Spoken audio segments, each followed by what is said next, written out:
Assalamualaikum warahmatullahi wabarakatuh. Salam sejahtera bagi kita semua.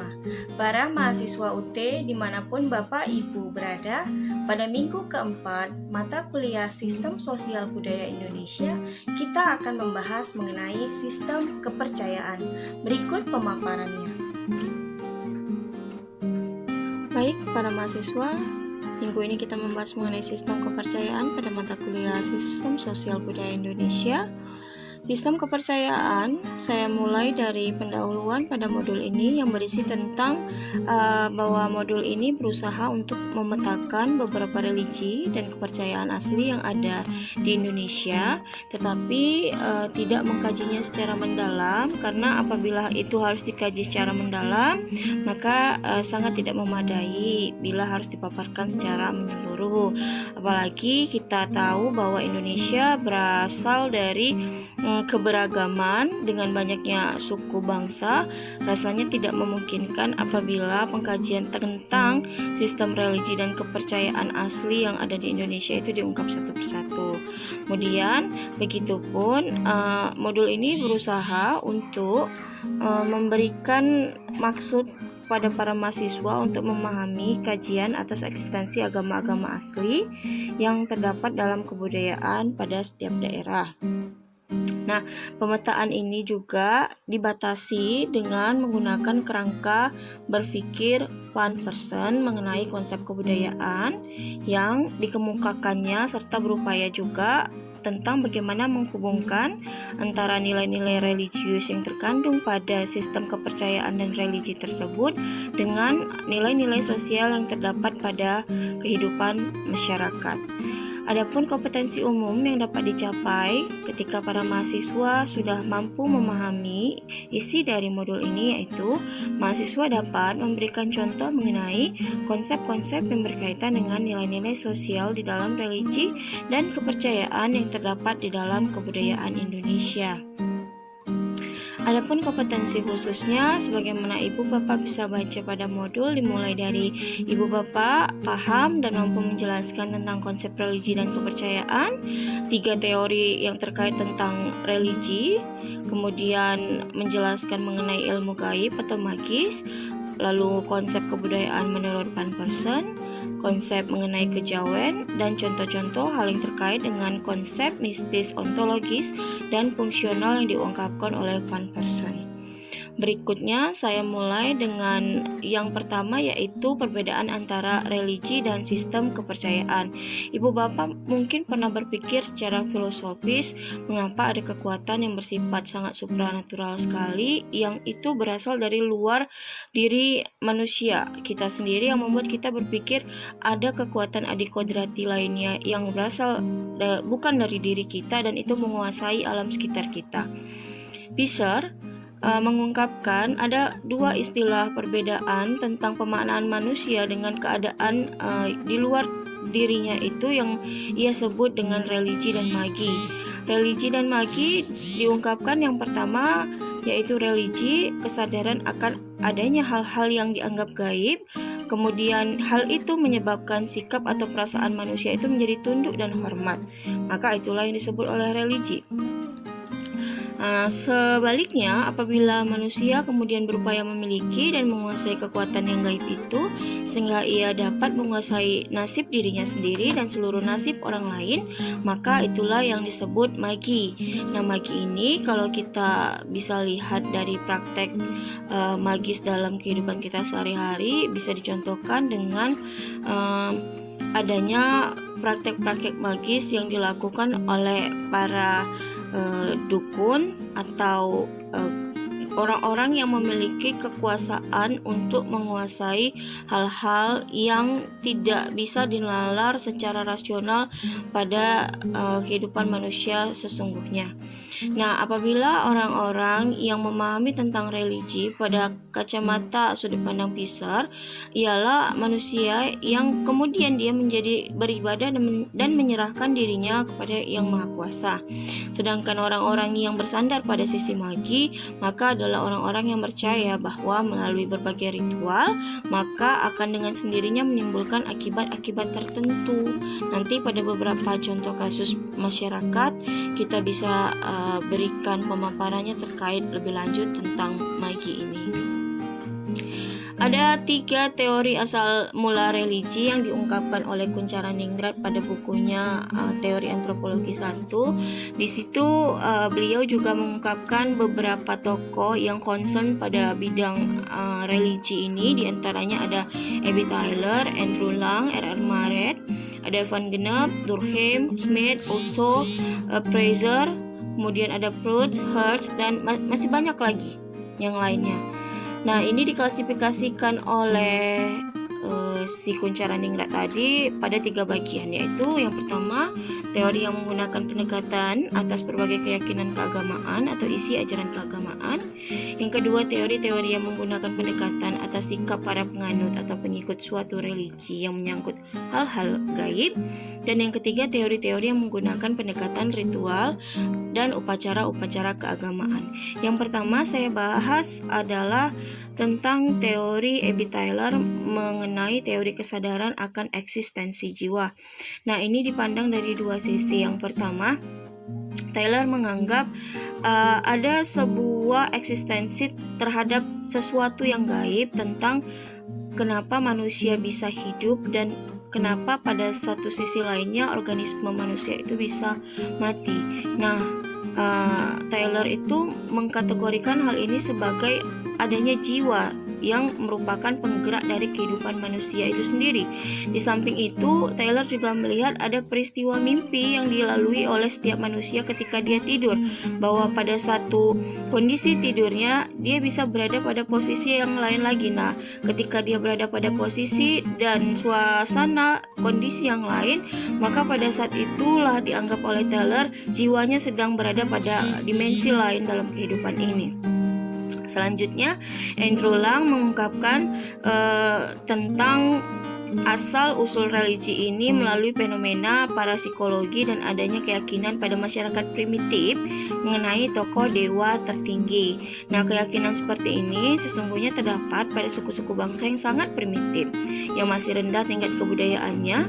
Seperti yang bisa kita contohkan pada buku itu ada suku Ona dan Yahgan, suatu komunitas nelayan yang sangat bersahaja yang hidup di suatu kepulauan di sebelah selatan Amerika Selatan. Juga pada suku-suku penduduk asli Australia, penduduk pegunungan tengah di Papua dan Papua Nugini, suku Bushmen di Gurun Kalahari, Afrika Selatan, suku-suku Negrito di daerah hutan rimba Kamerun di Afrika Tengah, dan banyak lagi beberapa suku bangsa Indian di Amerika Utara. Nah, selanjutnya ada R.R. Marett mengungkapkan teorinya, yaitu kekuatan luar biasa. Katanya, semua perilaku religius itu ditimbulkan oleh adanya suatu perasaan tidak berdaya terhadap gejala-gejala dan peristiwa yang dianggap biasa dalam kehidupan manusia. Marett mengungkapkan teorinya ini berangkat dari kritiknya terhadap asumsi-asumsi yang dikemukakan oleh Taylor yang mengatakan bahwa timbulnya kesadaran manusia atas eksistensi jiwa yang dianggap Marett rasanya untuk taraf kehidupan masyarakat yang sangat primitif. Tidaklah kesadaran itu terlalu kompleks dipikirkan oleh manusia pada saat itu, bahwa ada konsep jiwa di luar dari kuasa dirinya. Alam sebagai tempat segala peristiwa gaib itu terjadi dianggap memiliki kekuatan supranatural, suatu kekuatan luar biasa, dan bagi Marett, kepercayaan atas adanya kekuatan supranatural itu merupakan kepercayaan yang timbul sebelum adanya kepercayaan animistik. Oleh karenanya, kepercayaan semacam ini disebut sebagai kepercayaan pre-animisme. Selanjutnya, ada teori dari Durkheim mengenai teori sentimen sosial. Kata Durkheim, upaya manusia dalam mengembangkan kegiatan religiusnya itu didasari oleh adanya getaran jiwa, suatu emosi religius karena adanya pengaruh sentimen sosial seperti rasa bakti, rasa cinta, dan rasa ketertarikan pada kelompok. Perasaan ini dapat timbul melalui pemujaan-pemujaan bersama atas suatu objek yang dianggap keramat atau dikeramatkan seperti totem. Nah, Kuncharaningrat juga menjelaskan mengenai teori sentimen sosial yang dikemukakan oleh Durkheim ini berawal dari kritiknya juga terhadap konsepnya Tyler. Menurut Durkheim, tidaklah mungkin manusia primitif itu memiliki kesadaran akan sesuatu yang abstrak, yaitu kesadaran mengenai keberadaan jiwa sebagai suatu substansi yang berbeda dari sesuatu yang bersifat materi atau jasmani atau tubuh manusia. Apalagi kesadaran akan perubahan dari jiwa manusia itu menjadi ruh apabila jiwa itu telah terlepas dari jasmaninya. Nah, menurut Durkheim itu sendiri, kontraksi antara masyarakat dengan objek keramat atau yang dikeramatkan itu akan menciptakan suatu bentuk-bentuk ritual, kepercayaan, dan berbagai mitologi yang merupakan bentuk lahirnya suatu religi atau kepercayaan dalam masyarakat. Nah, dalam kacamata antropologi, segala hal yang berkaitan dengan kepercayaan itu dipandang dalam satu istilah, yaitu religi. Selanjutnya ada Smith tentang teori firman Tuhan. Katanya, teori ini sebenarnya merupakan kelanjutan dari teori yang dikemukakan Andrew Lang.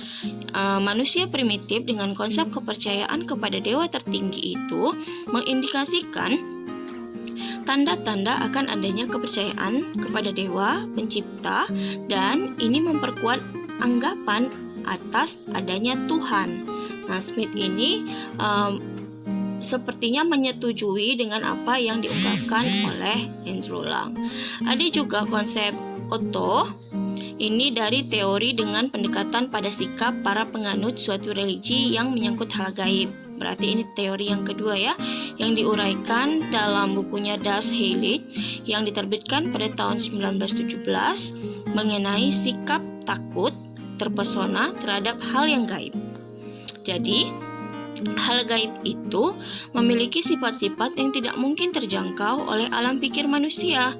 Oleh karenanya, bagi semua masyarakat dan kebudayaan di dunia ini, hal yang gaib yang menimbulkan sikap takut, terpesona selalu menarik perhatian manusia dan mendorong timbulnya keinginan manusia untuk menghayati dan bersatu dengan hal gaib tersebut. Berbeda dengan teori yang ketiga, teori-teori dengan pendekatan pada ritual keagamaan oleh Robert Stone Smith, ada istilah upacara bersaji. Ada 3 gagasan penting yang dapat menambah wawasan kita mengenai asas-asas dari religi dan agama. Yang pertama, selain adanya sistem keyakinan dan doktrin, maka ada sistem ritual yang merupakan perwujudan dari religi dan agama, dan ritual ini memerlukan studi dan analisa khusus. Kedua, bahwa upacara religi atau agama yang biasanya banyak dilakukan oleh para pemeluk agama yang bersangkutan memiliki fungsi sosial, yaitu untuk mengintensifkan solidaritas sosial. Nah, jadi upacara-upacara ini juga berfungsi untuk merekatkan kembali orang-orang yang tadinya sibuk atau yang tidak mampu memiliki waktu bersama, sehingga dengan adanya upacara ini dianggap mampu mengintensifkan kembali solidaritas sosial antar kelompok masyarakat tersebut.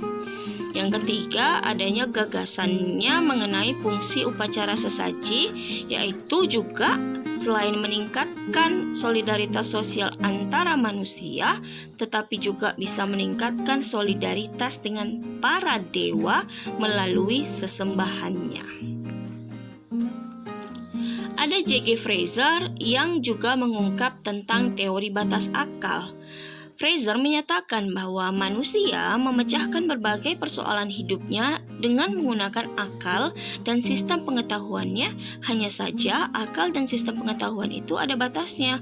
Makin maju kebudayaan manusia, maka makin luas batas akal itu. Tetapi di dalam banyak kebudayaan, batas akal manusia itu masih sangat sempit. Persoalan hidup yang tidak dapat dipecahkan dengan akal, lalu dipecahkanlah oleh manusia itu dengan menggunakan magic atau ilmu gaib.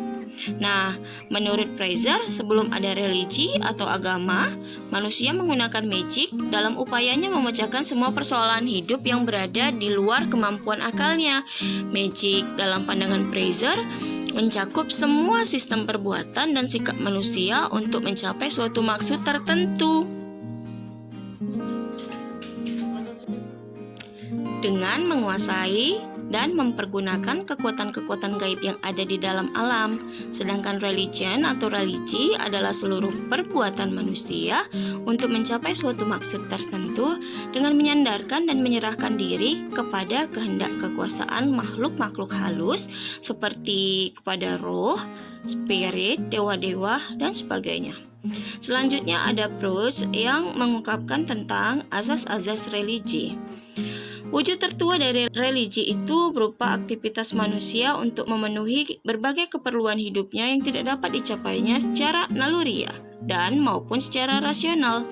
Menurutnya, permulaan dari adanya religi itu adalah karena keterbatasan akal manusia.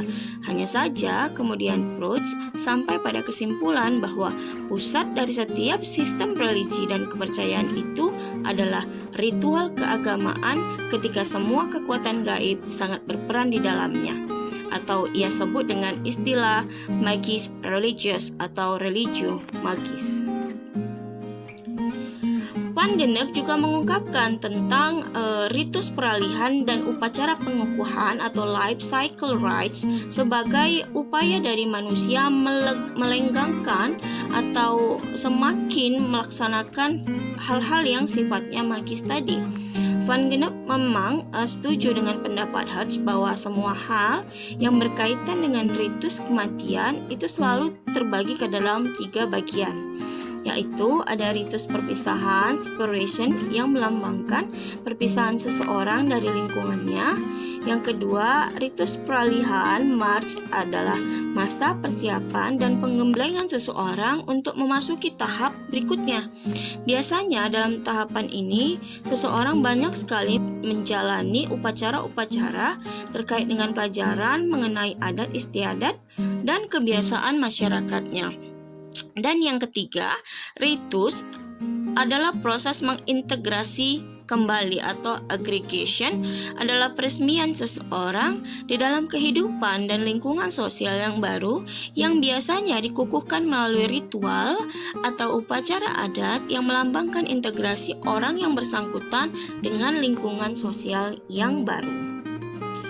Ada beberapa paham-paham mengenai fenomena religi. Silahkan Bapak Ibu baca lebih lanjut pada modul kita yang terbagi mulai paling tua, yaitu fetishisme, kemudian animisme, animatisme, pre-animisme, ada totemisme, politeisme, monoteisme, dan mistik. Selanjutnya, kebudayaan dalam pandangan Van Persson. Tahun 1976 dalam karyanya Van Persson, ia melihat kebudayaan itu sebagai upaya atau strategi manusia untuk menghadapi dan mengantisipasi hari depannya. Kebudayaan oleh karenanya merupakan suatu proses belajar, suatu learning process yang sinambung atau terus-menerus yang tidak pernah putus, di mana dalam proses ini kreativitas dan inventivitas, yaitu konsep-konsep penciptaan dan penemuan, merupakan konsep yang harus dikaitkan dengan pertimbangan etika. Jadi segala sesuatu itu harus dipertimbangkan kembali dengan etika, termasuk etika terhadap lingkungan. Tanpa penilaian etika, apa yang telah dilakukan manusia tidaklah dapat dipertanggungjawabkan, baik itu yang menyangkut teknologi yang dipakai dan dikembangkan manusia yang berkaitan dengan struktur-struktur sosial dan berbagai bentuk organismenya. Kata Van Persson pertama dalam kajiannya terkait kebudayaan.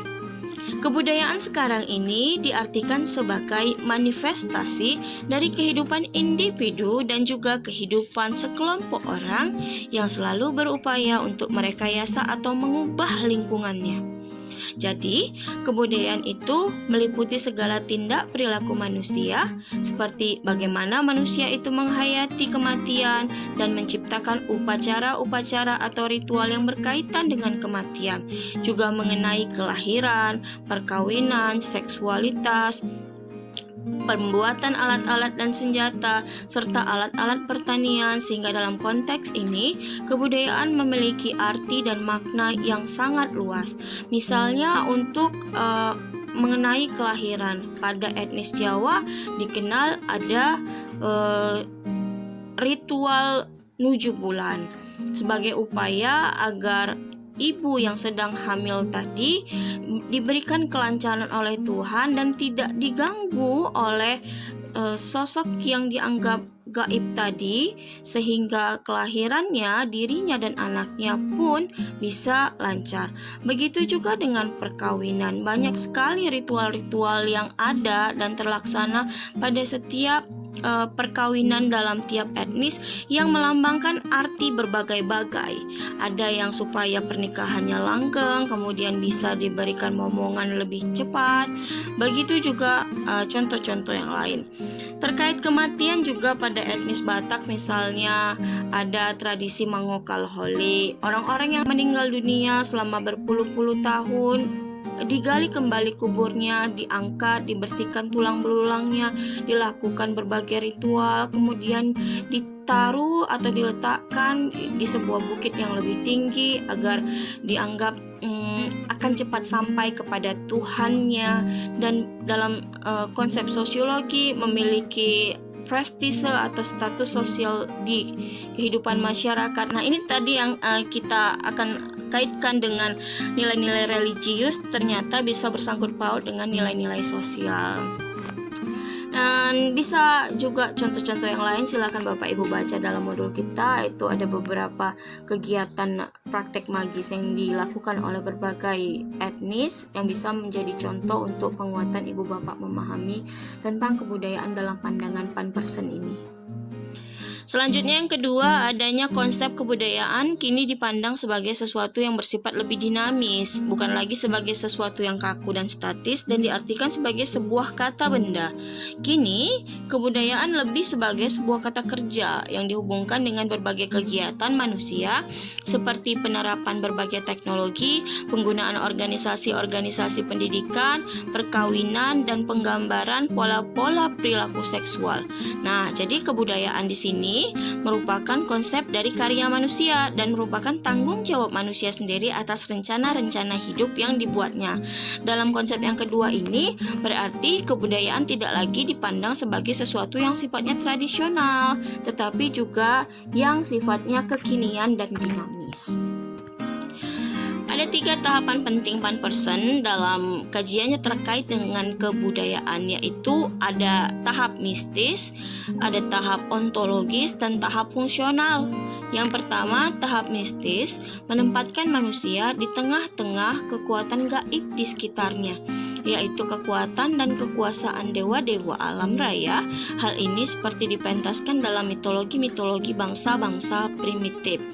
Sedangkan saya lanjut lagi, memang ada unsur negatif di dalam tahapan ini, yaitu bahwa dalam tahap mistis ini terlihat praktek magic, yaitu praktek-praktek atau upaya-upaya untuk menguasai orang lain atau menguasai proses-proses alam dengan ilmu sihir.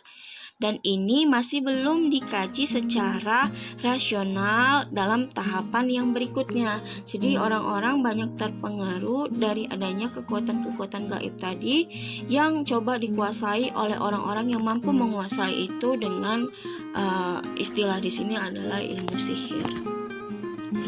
Selanjutnya ada tahapan ontologis, yaitu manusia digambarkan telah mengambil jarak atau distansi terhadap segala sesuatu kekuatan gaib yang dulu pernah mengepung dan menguasainya. Manusia secara bebas melakukan pengamatan secara teliti atas semua hal. Ia mulai menyusun suatu teori mengenai dasar yang hakiki atau hakikat dari segala sesuatu atau ontologis dan mengenai segala sesuatu menurut rinciannya.